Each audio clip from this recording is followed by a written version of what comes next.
Hello and welcome to the Daily Millwall for Thursday the 6th of February 2025. In today's Millwall news, I told you I would and here I am telling you, we've got a game moved. So Mill's trip to Watford selected for Sky Sports Plus coverage. So you know what that means, an early kickoff, and yes, the game on Saturday the 8th of March will now kick off at 12:30pm. The fixture was originally scheduled to take place at 3pm, but will begin at the earlier time due to selection for live coverage on Sky Sports Plus. Ticket selling information for the Lions' visit to Vicarage Road will be revealed in due course on millfc.co.uk, and any further alterations to the 24-25 schedule will be confirmed on this website. So it's just one game, and this is the full list. This is from EFL.com, the latest EFL TV selections. They're going to put Portsmouth and Leeds on ITV on Sunday the 9th of March. They started doing games on ITV, it says there on ITV. Now, I misunderstood what they were doing, because obviously they're doing it for the first time. So this is the first time we're seeing what they're doing. I was under the impression, and we'll get to that in a minute, that they were going to publish all of the fixtures that were moved, TV selections, for the whole of March. That is not the case. What they are going to do is they are going to do it on a week-by-week basis, but 4 weeks in advance. So we are currently in the first week of March. No, we're currently in the first week of February, and they have given us the first week of March. So next week they're going to give us the selections for the second week of March, and we're going to have one of these every week until the end of the season, I believe. Although, I think maybe the last day or what. So, what that means then is you cannot book anything 4 weeks in advance. You have to wait. Like, don't book your days off work. If you're trying to go to an away game, don't book your flights into the country if you're outside the country. Don't book train travel, hotels. Like, don't book anything if it's more than 4 weeks away, because it could be moved. And, like I said, so it looks like I'll be bringing you one of these every week to let you know, hey, these games are fixed now because they made the TV selections and they've either moved it to this time or they haven't touched it, so it's still going to go ahead at 3pm, whatever it is. So, there you go. And it does say here, future broadcast selections will now be made on a weekly basis for the rest of the season. But what I misunderstood is this, which I've showed on the channel before. This is from EFL.com. If you go to the top where it says how to watch and TV selections notification. So the first paragraph says selections for matches scheduled after the first weekend in March will be made by the broadcasters on a 4-week rolling basis starting from the 1st of February. So what they should have said was, it will be made by the broadcasters on a week-by-week basis, but 4 weeks ahead. That would be clearer and make more sense. I thought 4 weeks rolling, literally like 4 weeks, and then you do another 4 weeks, and you do another 4 weeks. That's 4 weeks rolling, no? That's like if you get paid monthly. You get paid every 4 weeks. So that's what 4 weeks rolling means to me. But apparently what they meant was week by week, but 4 weeks in ahead. So, that's it for until the end of the season. So at the moment, all we know is that the Watford game's been moved to an earlier kickoff.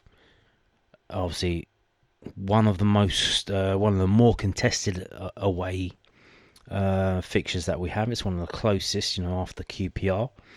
They do generally sometimes give us a fair old chunk of tickets, so it's one that you could go to relatively easy.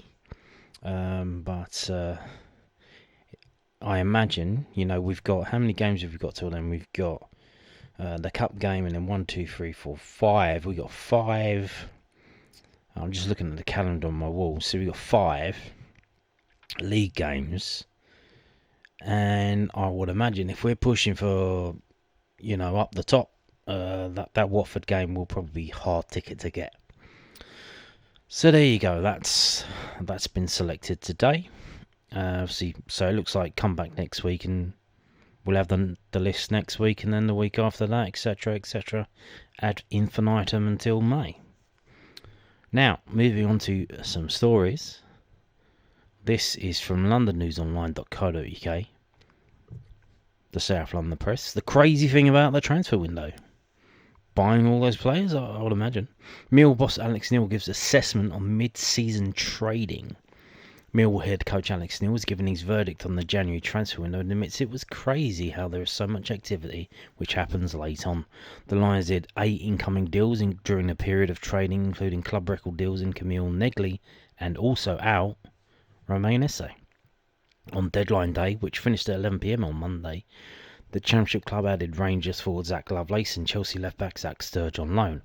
Asked if he was pleased the window was now shut and whether the deadline should be different, Neil said, the transfer window is a transfer window. As a club, you need an opportunity to refresh the squad, whether that be to bring in players or players might need to go out and play football somewhere. It serves its purpose. The crazy thing about the transfer window is that everybody does their work with the 2 or 3 days left to go. You've got 30 odd days to do your work, and everybody comes in during the last 2 or 3 days. I think we're quite content and pleased with what we've done.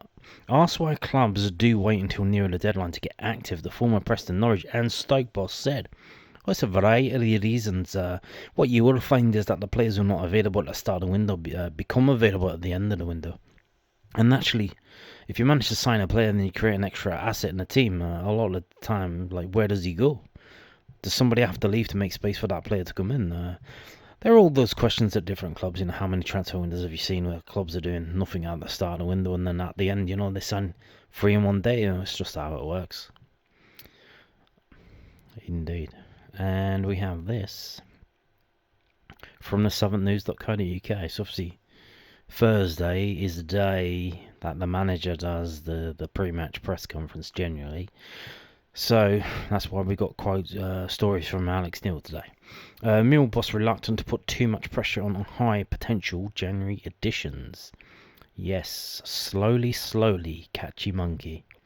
Alex Neil said he was keen not to put too much pressure on the young talent Mill signed during the January transfer window.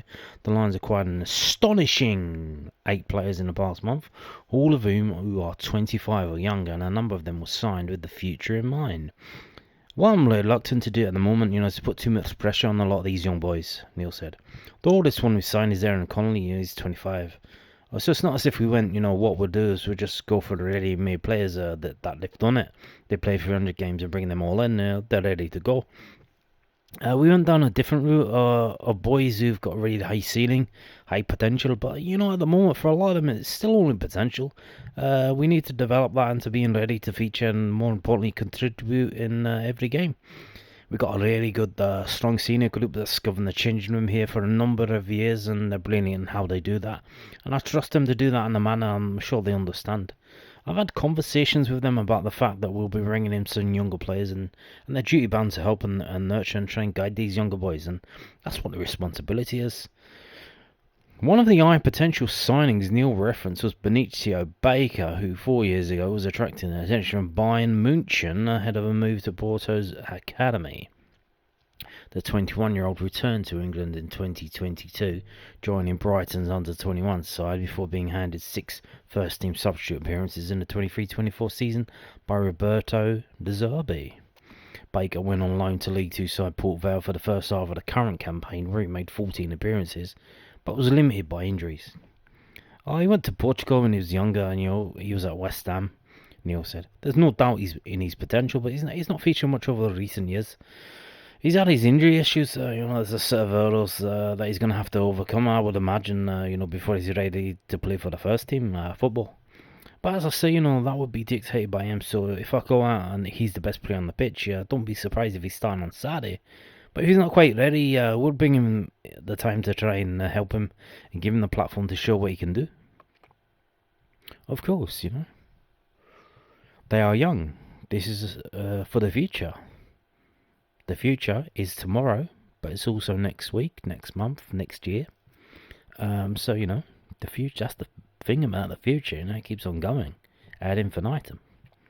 Now, obviously, in tomorrow's video, I'm going to talk about the Leeds game, but just starting to find on the feed a lot of the stuff from the other side. Leeds, we know Leeds are a massive club. They're a big club. You know they're a big club because you get constant spam news articles about them, about every little thing that's going on. So that's how you know how big they are. But this one popped up and it caught my eye. This is from the Yorkshire Post.co.uk. Leeds United's worst possible schedule will force more FA Cup changes than is healthy against Millwall, warns Daniel Farke. So here we go. This is, I believe, in my opinion, the Leeds United manager tempering the fans, saying we're rotating the squad. Don't shit your fucking pants if we lose, okay? Okay. So Daniel Farke says he feels as though he's been forced into making changes than is healthy in the FA Cup on Saturday by the schedule facing his team. Leeds United were away at Coventry City on Wednesday, meaning they returned to Yorkshire in the early hours of Thursday, so they've unhelpfully been given an early kick-off on Saturday of 12:15 for their FA Cup fourth round tie at home to Millwall. Neither game is being shown live in the UK, but the police genuinely like to keep Millwall supporters away from the evening kickoffs at the weekends. Really? So it takes two to tango, my friend. It takes two to tango. Of course, we know, the Leeds fans are as white as the shirts that their team wears. On Tuesday, Leeds are at Watford in the Championship. With that in mind, and with promotion back to the Premier League more important than a run in the world's most glamorous cup competition, they in the Champions League now. Farke has warned supporters he will change his team more than usual, and not to expect his team to hit the heights of their last home game, a 7-0 win over Cardiff City last weekend. Youngsters James De Bayo and Sam Chambers could feature alongside those such as Joshua, Gilavogu, Matteo Joseph, Largi Ramazani, Willie Notto, Isaac Smith and Carl Darlow, who have been short of game time recently. We are used to a busy schedule and quick turnarounds, said manager Farke. If you want to be successful in the Championship, you have to get used to it. This time around, it's perhaps even more strange because we're coming out of a tight schedule and it's a tight schedule afterwards. The turnaround this time is the worst possible. A late kick-off on Wednesday, so most of the players were in bed at 3 o'clock in the morning, perhaps not really on the proper night. And then we have more or less just one day of preparation tomorrow, because today was more or less just a recovery day for most of my players. Then the earliest possible kick-off on more or less on Saturday. We also rotate during such a period. I think 1 or 2, maximum 3 positions are healthy for a group. But I think in this game, due to the quick turnaround and the games afterwards, we'll rotate a few more. Sounds good to me. It could be that in terms of being fluent in our rhythm, it could be a bit tricky because when you have a few changes, the players have to get used to each other again. If we have the chance in front of a packed Ellen Road to go into the next round, we want to take it without risking anything. We have the help and support of all our vast supporters. Perhaps they have to be a bit more patient after we spoilt them a little bit in the last game in terms of performances and goals. So here we go. He's telling the fans, look, don't shit your fucking pants, guys. Come on. Do you want to get to the Premier League or do you want to beat Millwall in the FA Cup? So it could be a bit trickier than on Saturday, but nevertheless, we want the same outcome to be as successful as possible. We have to take this even bit more into account than on a normal match day. The turnaround from Saturday to Tuesday is not too bad because we have 3 proper nights, normal nights in terms of sleeping rhythm, and the game on Tuesday is in the evening. I'm not too bothered about this, but this time around we have to pay a bit of attention to who is fully recovered from the last game or not. The preparation for this game is professional, like always. We speak about what is necessary in tactical terms, what is necessary to be successful. How can we bring our principles against this Millwall side to try and execute it in the best possible way? We are highly motivated to keep our winning rhythm, but without risking anything or doing anything stupid. Patrick Bamford is the only player we expected to miss out for injury. The hope is that the striker will return to team training next week. So there you go. I mean, that sounds good to me. Like, man, make 3 changes, 4 changes, 5 changes. Make 11 changes, you know. It's all good. So there you go. I mean, that sounds good to me. That does sound good, doesn't it? Does it sound good to you? Like, this, as I mentioned before, is the first FA Cup game between Leeds and Millwall ever, apparently. According to the, 11v11 website, that is. And we've never played them in the FA Cup before, so it should be fun. A lot of fun. Now, there is a game tomorrow on Friday. It's the under-21s. They're going again at home, this time versus Cardiff City. It's at Calmont Road, so obviously you won't be able to go to the game. Kick-off at 1:30 p.m. though. Kevin Nugent's side will look to build on their 6 straight wins. Yes, they have won 6 in a row, with the last coming as recently as Tuesday afternoon at AFC Bournemouth, who were beaten 2-0. The Bluebirds are in 4th position in the South Division title, 4 points and 1 place behind the Lions. Millwall are 4 points off the summit, though, with 2 games in hand on leaders Charlton Athletic. Updates from the fixture will be available on that Millwall Academy on X, the Lions official Academy X account, with a report and reaction published on millfc.co.uk following the final whistle. So there you go. And on that note, thank you for watching, and goodbye.